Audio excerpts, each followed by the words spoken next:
நம்ம கூட்டணியில் இருந்த சில கட்சிகள் நம்ம தலைவர்கிட்ட வந்து தலைவருடைய உத்தரவு பெற்று அனுமதியை பெற்று ஆளுங்கட்சிக்கு ஆதரவு கொடுத்தாங்க. ஆனா 20 வருஷத்துக்கு மேல நம்முடைய முதுகு மேல ஏறி நின்று நம்ம மேல சவாரி செஞ்ச காங்கிரஸ் கட்சி இன்னைக்கு நம்முடைய முதுகுல கொத்திட்டு போயிருக்கு. இதை யாரும் மறந்துடாதீங்க.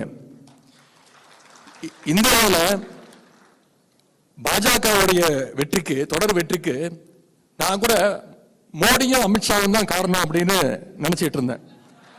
ஆனா அதுக்கு காரணம், மேல காரணம் அவங்க கிடையாது, காங்கிரஸ் கட்சி தான் பாஜகவுடைய வெற்றிக்கு காரணம் அப்படிங்கிறத இப்ப தெரியுது. அப்படிப்பட்ட அந்த காங்கிரஸையும் நம்முடைய தலைவர் தான் தோல்ல சுமந்து கடந்த நாடாளுமன்ற தேர்தலில், சட்டமன்ற தேர்தலில் சுமந்துட்டு இருந்தோம்.